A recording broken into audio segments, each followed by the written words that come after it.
Every school has something special to offer. This one is set high on a mountain in a pristine environment. It's green and leafy with plenty of nice spaces to hang out. We've come here to meet a group of waste warriors to find out how they're tackling the widespread problem of food waste at their school. The reality is there's always going to be leftovers and waste after lunch break, but the difference here comes down to what happens with all of that waste. Well, I believe that at school you all wanted to know exactly what sort of waste was being produced and how much. How did you do that? Well, last year we conducted 2 waste audits in the senior eating area. So what is a waste audit? It's where the waste warriors collect some bins and sort out and weigh the piles of rubbish. Why do you think it's important to do something with all of this waste that's produced from a school of 580 students? Because if we don't, the landfills will fill up faster, and I don't really want rubbish in my garden. I can see you're all very passionate. How do you feel about being a waste warrior?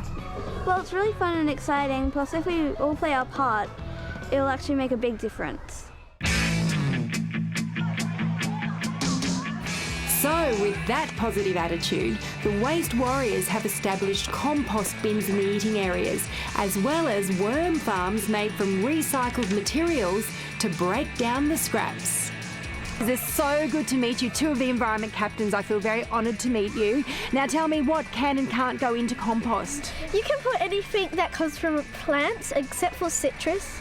You can also put tea bags without the stapled string, and a lot of those things, and you cannot put bread and any dairy products like cheese. And also I know you can't put onions, am I right? Yeah. So pretty much the good things are like, apple peels and apple cores and carrots and stuff like that. Now, the worms, I know, they are going to thank you for it. How does a worm farm actually work?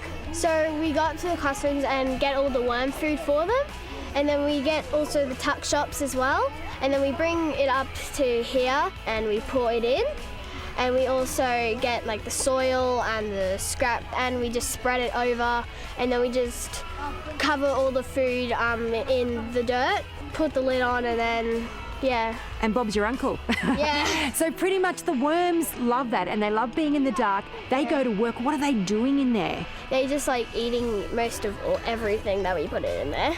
In the future, do you hope to get some worm juice? Yes, we do. Yeah. And what's worm juice used for? Well, it's because we have to dilute it, and then we have to pour it onto our gardens that we have, and yeah. Great fertiliser. Yeah.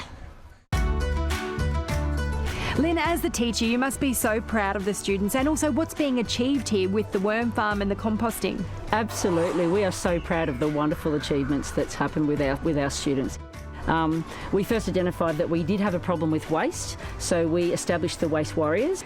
We've done a bit of education with the school on the assembly, and finally we've set up the collection of the food scraps from the classrooms to put into the worm farms. Well, from what I've seen today, the environment is in very good hands having kids like this around. The best bit about it is that it's actually hands-on. The kids are having fun. They love playing with the worms. And also, this is all about reducing waste and being fabulous for the environment and really actually feeling like they can make a difference.